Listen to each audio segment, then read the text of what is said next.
S.S.S. Chayei Sarah, Tufshin Pei Gimel, back to Bika Chaylim headquarters of Lakewood. Whenever we learn Parshas Chayei Sarah, it's a very interesting thing that we talk so much about what we have to learn from the Avos, the Imois, from all the Parshias of the Torah and Bereshis, these beautiful Parshias that give us so many life's lessons. And when we come to this week's Parsha, what we see is how quickly it goes by. We come to Parshas Chayei Sarah, and this week, Sarah Imenu sort of exits the stage. Avraham Avinu exits the stage, and we have to try to grab on to the final lessons from Avraham and Sarah this week, things that we could hold on to until they reappear in the Torah next year at this time again. And at the beginning of our Parsha, the Torah tells us about Misas Sarah, that Sarah Imenu, after 127 years, Sarah Imenu is now going to leave. And when Sarah Imenu leaves, Avraham Avinu goes and he buys for full price, doesn't want to bargain. For full price, he buys the Ma'aras HaMachpelah to bury Sarah Imenu there. And the Medrash Tanchuma on our Parsha tells us that when Sarah was going to be buried in the Ma'aras HaMachpelah, Avraham Avinu gave a hesped for Sarah Imenu. And the hesped that was said was based on the psukim of Eishes Chayil, psukim that we say every Friday night now.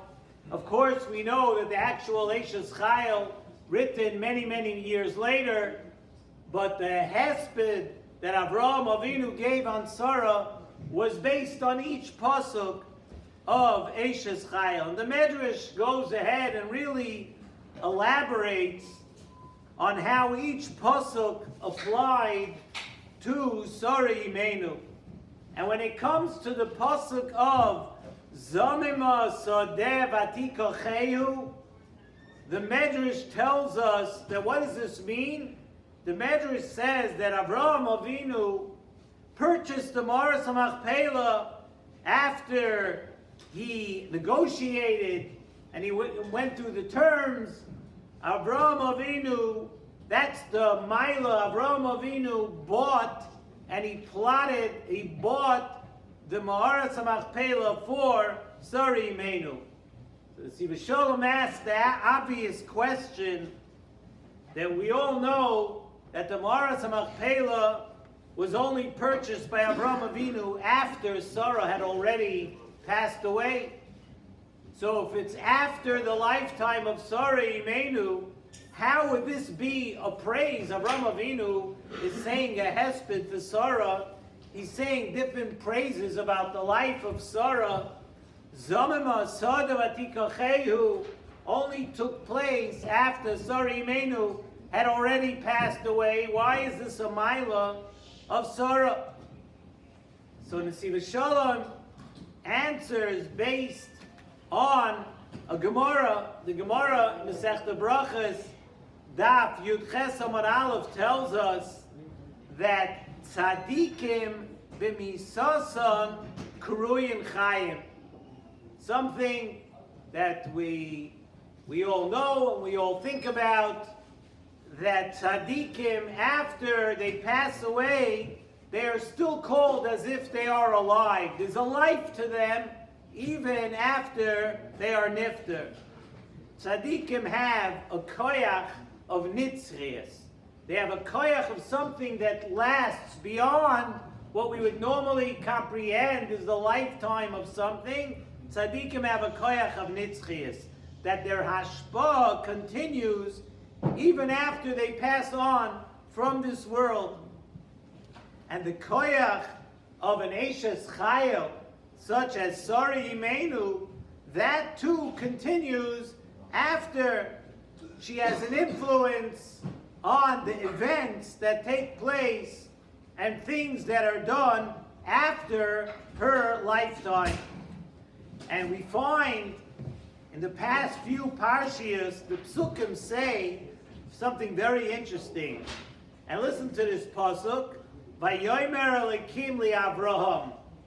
HaKadosh Baruch Hu, a couple of weeks ago in the parsha, Hashem tells Avraham Avinu, Vayomer Elokim li Avraham, Sarai ishtecha, Sarai, your wife, lo yisikra es shema Sarai. Don't call her name Sarai anymore. And the Torah tells us, Sarai ishtecha, Sarai, your wife, don't call her Sarai anymore. And there's another pasuk. The pasuk says, Sarah ishtecha yoledes bein. Sarah, your wife, is going to give birth to a son, right? We know before Yitzchak was born, that's what the Torah says.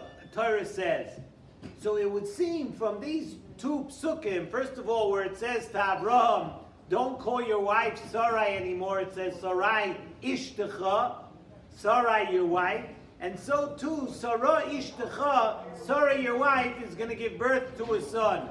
It would seem that the word ishtecha, your wife, is superfluous, because we know all HaKadosh Baruch Hu has to say is Sarai.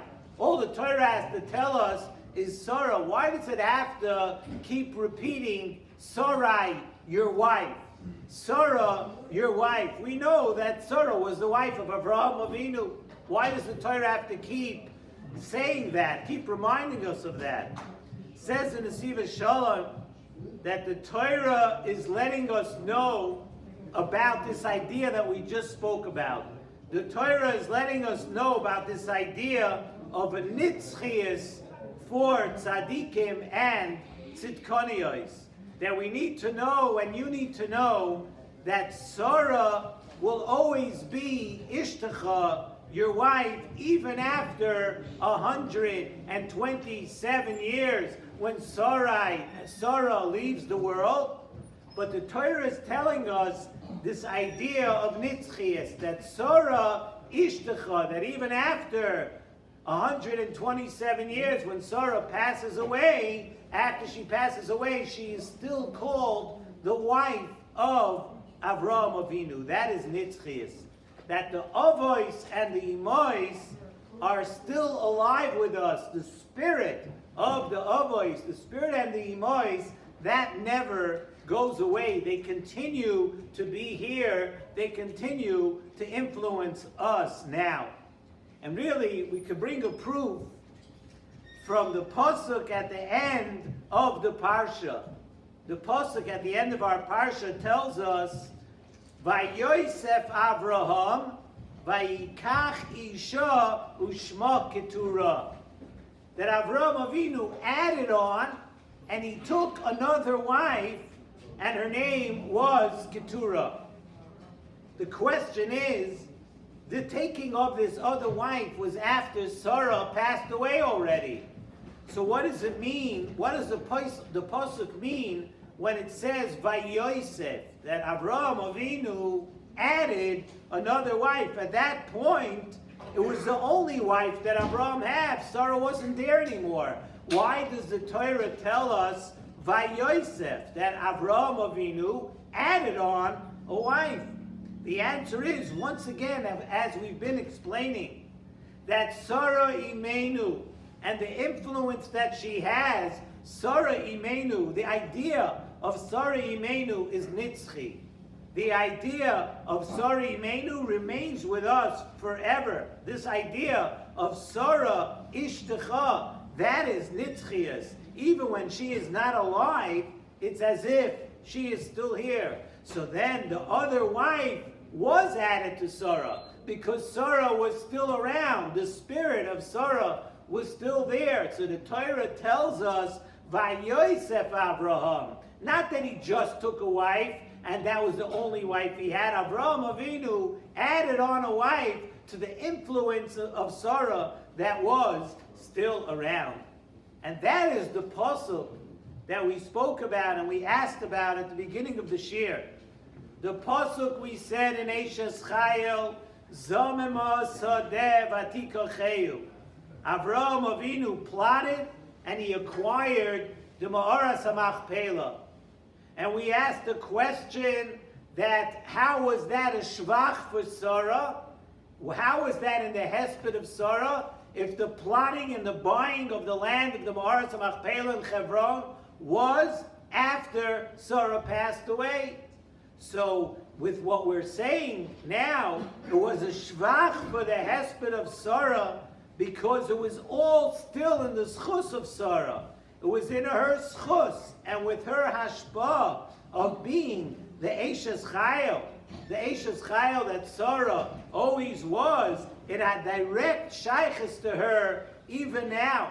So Avraham Avinu was able to base his hesped and mention the purchase of the Ma'aras HaMachpelah because Avraham Avinu spoke about Sarah, knowing that her influence and the milas of Sarah and the things that Sarah taught everyone in the world, things that Sarah continues to teach everyone in the world, that would continue to go on. And the Ma'aras HaMachpelah, even after the physical passing of Sarah, the Ma'aras HaMachpelah, even though the actual transaction took place after Sarah passed away, after she parted from this world, but it was still in her schus and in her spirit that the Ma'aras HaMachpelah was able to be secured. So I was just thinking that really this is an interesting thing to keep in mind when we learn these parshiyos. And this week, when we discuss the beginning of the inyan of Shidduchim, where Eliezer goes to find a wife for Yitzchak, and Rivka comes into it this week, and next week when we go on to Yaakov Avinu, and we continue with the Avos and the Imois for the next few parshas, an interesting thing to keep in mind while learning through, and when we read the parshiyas and we live these parshiyas about the Avos and the Imois, we need to understand that it's not a historic thing. It's not an historic thing that happened in the past. Really what it is that the Avos and the Imois continue to live with us even today.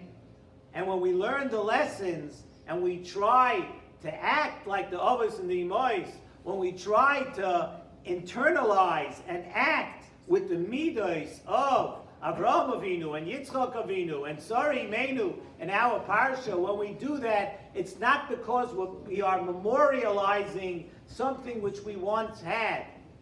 We are saying to ourselves, and we are establishing, and we're saying out that the Avos and the Imois of Klal Yisrael are nitzchias.